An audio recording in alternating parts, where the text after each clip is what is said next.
Hey guys, welcome back to my channel, and today, as you guys can see with the title, it is the follow-up to my hemorrhoidectomy. I have my notebook, my handy dandy, that I had last time too, because if I don't write, it's just not gonna happen. But I wanted to start off by saying thank you so much for all your feedback and that community that has grown in my other videos. If you don't know which ones I'm talking about, I'll post them over here. And I'm also gonna give a brief rundown of my experience, just really brief because I mentioned them a lot in those other videos. But just for my new folks over here who are barely seeing me for the first time, hi, nice to meet you, I'm Ale. Pre-surgery, I had a lot of pain. I had hemorrhoids for about like 10 years, as far back as I can remember, like maybe exiting high school, going into college. And they've just always been there, you know, but it got worse and worse. I did end up going to see a bunch of different doctors because they were just, you know, giving me the runaround saying, you know, oh, it's fine, you just need to lose some weight. You just need some fiber, you know, and obviously, like, and on top of that, I have acid reflux and IBS, so it's not that easy just to get fiber. But I will let you guys know that I did find not a solution, but it's something that could be supplementing the fiber intake because it is very important. But that's just a little bit of my pre-story on that. Then when I got the surgery, I would recommend to you guys to call ahead the CVS or the pharmacy, wherever you're going to get your medication, because I had to find this out when I was done with the surgery. So I got my surgery, and then Andrew and I were going home, and I went to CVS and they were like, oh, we don't have it. So pretty much you're screwed. I had to drive like an hour out back in the city, back to downtown LA where my surgeon was, and I had to get the medication there.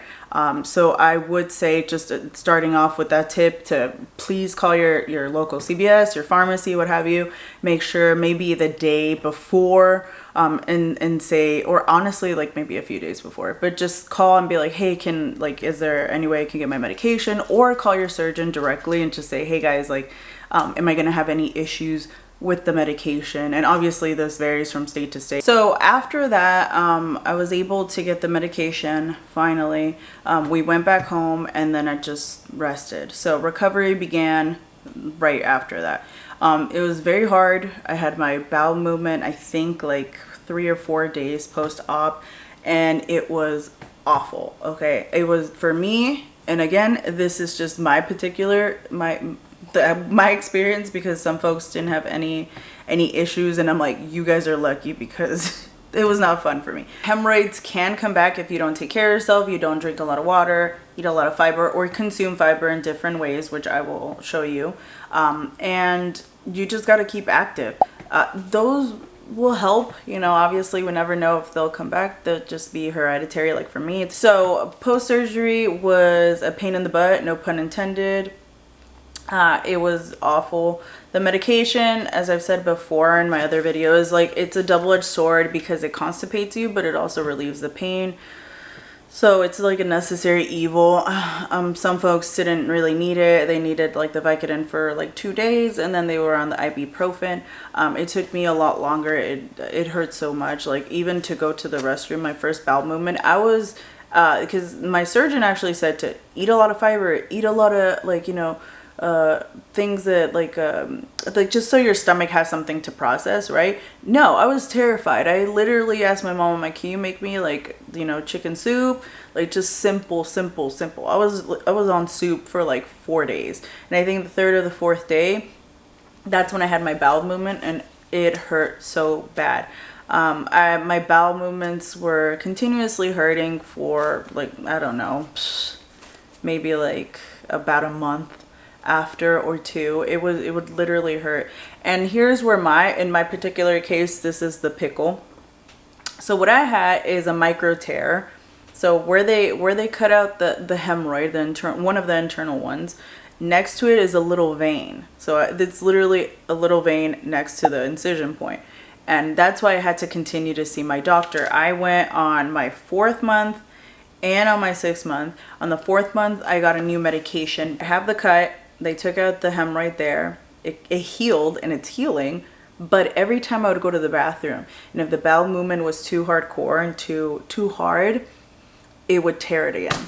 So I was bleeding. So it wasn't like hemorrhaging, but I was bleeding. And I did mention that, and some of you guys were like, wait, what? You know? And obviously that was in my particular case, but it was bleeding, like, you know, to have some spotting. And you can feel it too. It would just feel like it would reopen. And I was getting concerned because I'm like, oh my goodness, like, I don't want to live like this. Like, is this the new, you know, the new issue? But my surgeon was really cool about it. He's like, no, honestly, he's like, you could keep coming back. Like, I will like keep looking at it, keep seeing the progress. So I went back 2 more times after that just to check in. He'd say like it's healing a little more. What I did get sent to me, and I will tell you guys right now, nitroglycerin 0.2% ointment. So this one apparently it cost $80 to start off. So this little thing cost $80. And that was out of pocket. Like the insurance did not cover it at all because it's a compound. So it's just mixed specifically for, you know, topical use up there. Or is that internal use? Well, yeah, technically. I got charged out of pocket for that one. So that one was a pretty penny. I had to use it with a latex glove. And a tip, if you are going to use that, you can get the latex glove or the glove if you're allergic to latex, and just cut off the appendages. And then that way you have, like, you know, you could just keep using them instead of wasting so many latex gloves. I thought I'd share that because for me, I was like, okay, that's cool. So I don't have to waste a whole glove for that. I ended up using that like in the morning, and it would make me really dizzy. So I would feel like the dizzy. And I think, side note, this is you know how some folks back, well, I don't know if they're still doing it, but a few years ago, there was some news about folks like shoving tampons up their butt with alcohol, and you feel it. I was like, okay, yeah, that's true. Because this one, you would just put it up, you wait a little bit, and you immediately feel it. And you get like a rush in your head. So that's supposed to like I guess thin down the blood vessels. So when I do go to the restroom, it kind of doesn't expand and tear. I was on that for a few months actually, and I would do on and off, and that's why I called. And I would bug. That's why I'm telling you guys, keep doing it. Like, they have to help you. So I would just call, and the secretaries already knew me over there. And I was just like, hey, like, you know, I have a question for you. Like, you know, is it supposed to make you dizzy? Is it, you know, is it normal if it's every time? And then you kind of get used to it. And then out of nowhere, it'll just slap you really hard. So for me, that was my part of healing, where I had to deal with the tear.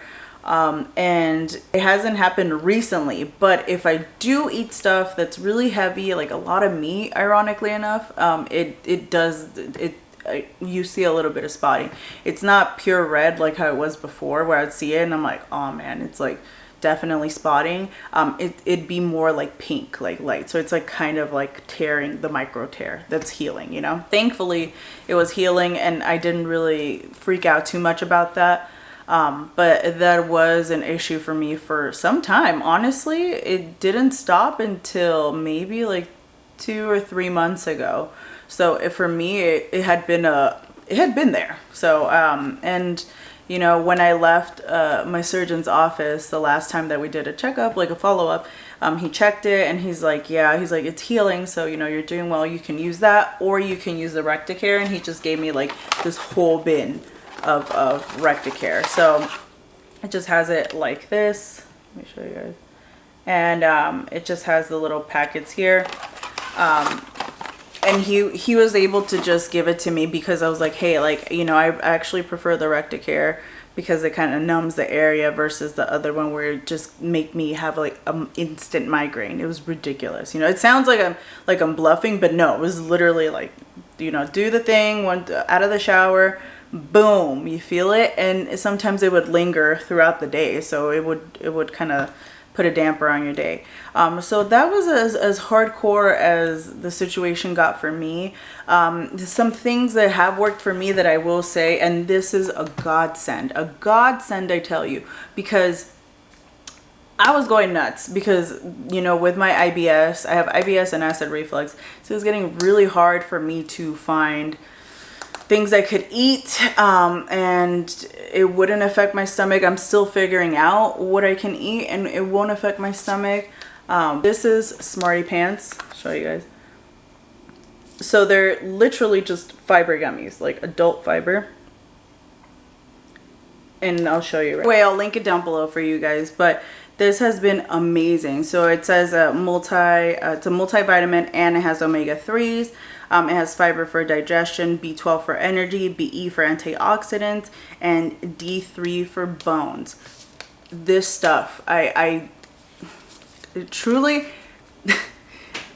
this is a big part of my recovery. This, water, exercise, and squatty potty, because we cannot forget about squatty potty. But it has helped me so much. And even to this day, like if I'm not getting enough fiber in my diet, I'll literally take 2 of those, because the recommended amount is it says for adults, take 3 gummies daily for the first week and then 6 daily after that. But I didn't take 6 ever. Like I've never taken 6.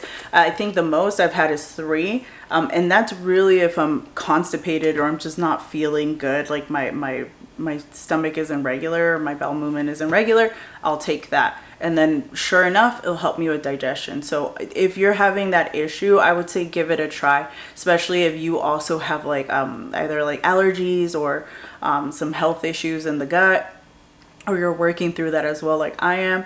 I would really recommend those, and that has helped me so much. Like it's one less thing to think about, and I don't have to be worried that oh, I'm gonna strain too much while I go to the bathroom. No, that helped. You can also do milk of magnesia, and you can also do stool softeners as well. But I just found this as a more, how do I say it, like a not permanent, but it's something that I can use long term, you know, and it's not really going to affect me in a negative way. It has helped. I think it's running at like 30 some odd bucks right now. I know they have it at Whole Foods, but when I purchased it through Amazon, it was like, I think the lowest I got it was like $30 or $28, but it's worth every penny. This is the second jar, and I don't take it every day religiously. I'll take it like, you know, maybe I'll take one and you can kind of feel it too. You can feel when you're not kind of going regularly, you know what I mean? So you want to help your butthole as much as possible in that bowel movement, so you're kind of just, you know, helping everything along. Truly, it was just the tear was the issue. I'm able to walk without pain. I'm able to work out without pain. I'm able to do something for myself now. You know what I mean? Like, it's like before it was like always me worrying about like, okay, like, am I going to go work out and just be like KO'd for the week? Can I do legs? Can I squat? Can I do anything? But now at this point, a year after, I'm happy to say I can squat. Not super heavy, because I'm still, you know, I still feel it. Like if I do really heavy squats off the bat, I still feel not the tear, and I haven't bled from it, but I still feel that it's like sensitive. So will that last forever? I hope not. I hope it does end up healing fully. If not, I will live with that over the pain that I was having with the hemorrhoids any day of the week, because I could still lift a substantial amount of weight, like 100 plus, and I still feel okay. Like I'll feel sore, you know, I have to just hold my core and like not rely on squatting or doing stuff with your legs and loosening up the butt, you know what I mean? But truly, like, I'm able to do leg press, whereas before, if I was going to do that, I would be in a very big pickle and I would just feel it, like I said. So just the pros outweigh the cons, which is, you know, that tear. And truly that's it. I haven't really had too many issues. Walking's fine, squatting's fine, like just picking things up is fine. And laying down, I'm fine. Sitting, I'm fine. Thank God. Like I'm really grateful. And I would say if you're watching this and you haven't had the surgery yet and you're thinking about it, I would go for it. I would do it. Like it's something for you guys. Like, you know, obviously, like, you know, check your health and all of that. But if you're able to do it, like, do it. Like, live a better life. And it's silly to say, because I've heard folks say it online here too, where they're like, oh, I can't imagine my life like before, but I can't. I like living my life how I am right now. I'm like, why did I put up with it for so long? You know, like, why didn't I do it sooner? I'm really happy. I'm really grateful. And yeah, science. Those are the tips that I can give you, is advocate for yourself. If you feel it, like, let the doctors know. If not, get a second opinion or a third opinion. And post-op, don't be scared to like contact them and be like, hey, this is bothering me. Can I see you again? This and that, whatever the case is, don't be scared to do that, because you have a right to do that, and they should listen to you. You know, at the end of the day, they're gonna get paid either way, like, you know, probably double, but because you go and then you keep going. But if they're a good doctor, they should be able to help you out and make sure you're comfortable and you're safe, so you can live a better life. So truly, that sounds cheesy, but I wholeheartedly mean it. Like, just seeing the juxtaposition, how I was before and how I am now, it's completely different, and I'm really happy. And you know, I'm able to have the opportunity to live a better life and not worry about the hemorrhoids, not worrying about them popping out, not worrying about me having to go clean, put them back in, and like feel that pain and all that. So yeah, keep advocating for yourself. Get the surgery done, either if you want the actual surgery or if you want the band one. I really do hope you guys enjoyed this video. I know it's pretty short compared to the other ones, but you know, I didn't really have too many issues, and I'm really grateful that I got the surgery. And it's amazing what like a year can do for you. You know, we often say, yeah, you know, time passes, a year goes, but I think it hits a little differently when it's something that is on you, or in you in this case, and you can have it removed and you can see and feel the benefits of having those removed. You know what I mean? So I wish you guys the best. I really hope you guys are doing well. If you had the surgery, let me know down below how you're doing. And if you've seen my other videos, let me know how you're doing. So like, if you've seen it, follow up here. It'd be nice to see you guys again. And if you're new, just be sure to check out my videos and subscribe. So I'll see you guys in my next videos. Bye. See ya. Feel better.